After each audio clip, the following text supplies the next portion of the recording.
Coucou mes chéris! Today I'm going to be delving into the world of vintage hat making, spécifiquement un chapeau en fil métallique, à motifs floraux, esprit années 50. My Pinterest algorithm has been throwing these kinds of images at me, and I've now become completely obsessed with the idea of a floral Dior inspired 1950s hat. And I was feeling crafty, so I thought, why not try and make it myself? Obviously, I have absolutely no skill set in this whatsoever, apart from being a crafty individual.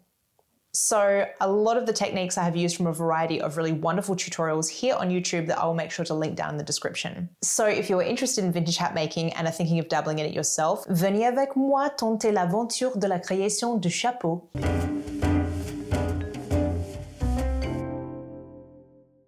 The materials you'll need are a tape measure, some wire cutters, pliers, cotton tape, ribbons of various sizes, the wider the ribbon, the bigger the flower, fabric scissors, a glue gun, and a lighter.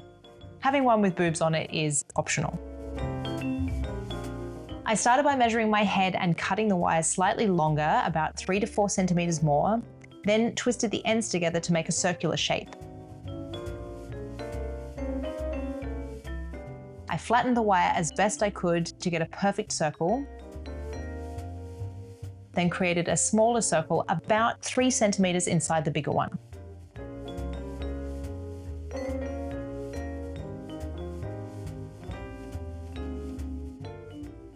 Next, I cut some shorter wires to create depth in the hat and twisted them around each side.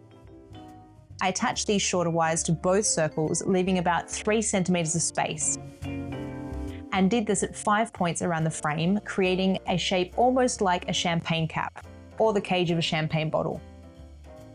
I wrapped the entire wireframe in cotton tape to make it sturdier and more comfortable to wear. I glued it at both ends only, the wrap was tight enough to feel secure. Then I covered the small poles in the frame with shorter pieces of cotton tape. You could sew everything in place, but I wanted to work quickly, so I used a glue gun.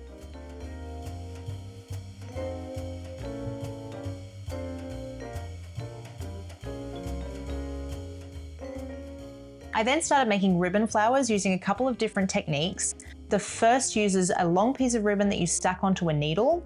You'll need a long needle to fit all of the ribbon.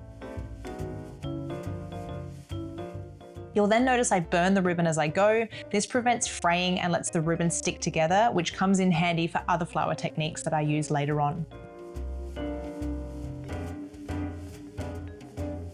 You create the rose by twisting the ribbon around the needle.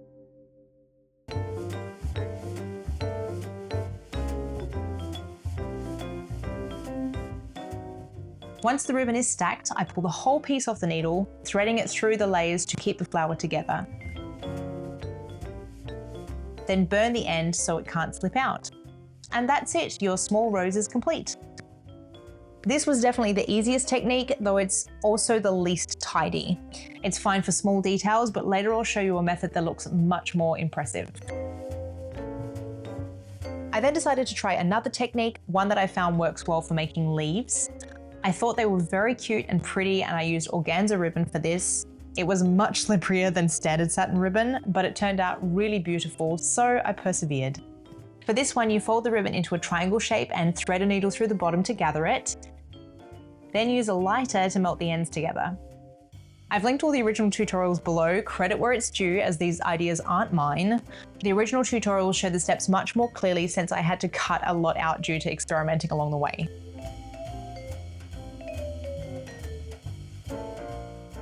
Once I had a few flowers ready, I started gluing them onto the hat.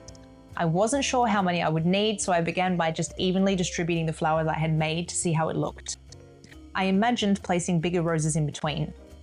I do wish I had more of this purple ribbon. It uses far more than you'd expect.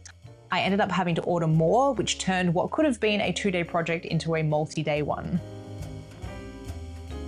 Next, I moved on to my favorite flower technique, making a rose from individual petals. It's a bit laborious. You have to cut each petal and burn the edges to give it that slightly wavy look, but the results are so worth it. These roses looked so realistic and very much like vintage hat flowers.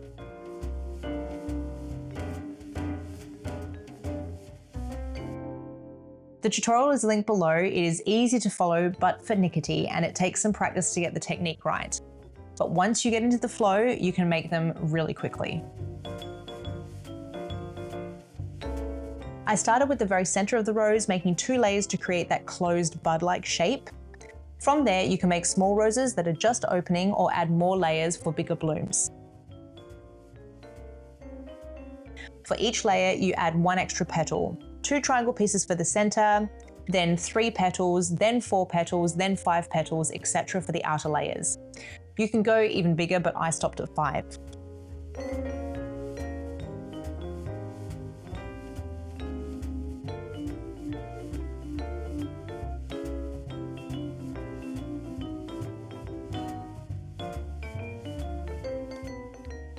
I then figured out where these bigger roses would sit on the hat, placing them until they felt naturally positioned with the other flowers, and glued them down.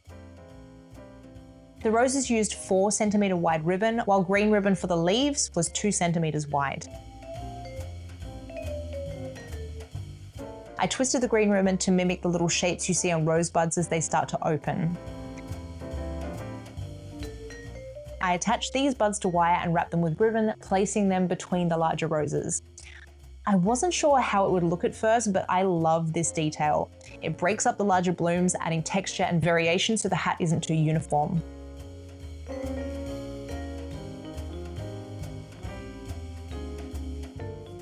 Next came the leaves. I found a tutorial that showed how to create the razor-edged look of rose leaves. It took some practice. I kept burning too much at first so the edges disappeared, but eventually I got the flame right. There's also a trick where you fold the ribbon in half and lightly burn from the other side to create creases, which helps bend petals back and form the center of leaves. I discovered so many little techniques like this along the way that made the flowers and leaves look incredibly real.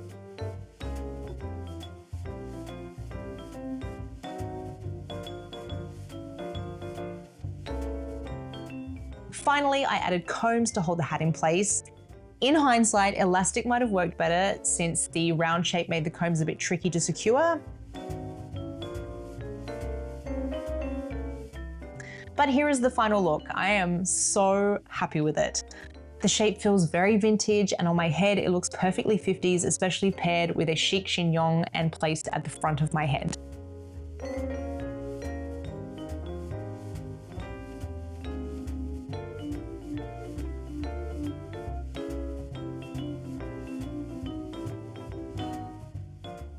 Overall, I am so happy with how this turned out. It actually exceeded my expectations, which I was not expecting at all. I wasn't even sure if I would make something that I would be happy to put out on the internet. Yeah, I'm very pleased with this. There are some changes that I would make next time. For example, I would use a sturdier wire. I would love to try and get my hands on some real hat making wire, but I was not able to find that at an affordable price here in France. Everything I found online was going to be shipped from the US, which is not an option at the moment. But there are some various tricks that I have seen online that I can try to coat the wire myself with something else. So that is something I'm going to dabble in.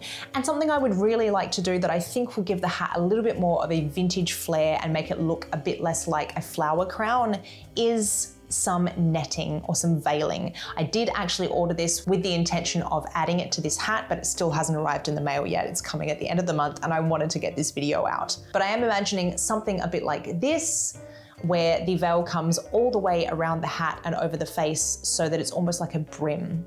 I just think this is really beautiful. I don't really have a hat that is like this, and I think it will look very, very pretty with the flower detail underneath. Let me know down in the comments if you would like me to do a little update video where I do put the veil on. I think I'll probably do it in short form and attach it to this video because I probably am going to go ahead and do that when the netting arrives. If you saw my update video where I talked about wanting to dabble in more crafty projects, this is exactly the kind of thing that I meant. I am quite an artistic person. I love learning new things, and this brought me so much joy to just sort of spend the week gradually making the hat, watching tutorials, learning things and doing something I hadn't done before and testing my limits and see what I could come up with. If you like this kind of content, please do let me know down in the comments below. I would love to dabble in other types of creative activities. I've thought about things like wig making courses, shoemaking courses. There are so many things I would like to try my hand at. If you have any suggestions, feel free to drop them in the comments down below. Don't forget to like the video too, guys. It really does help my channel out and helps me grow. And if you haven't yet, don't forget to subscribe for more vintage content, vlogs, and videos like this where I just try something new and we discover a new skill set together. Thanks for watching, and I will see you in the next one. Bisous!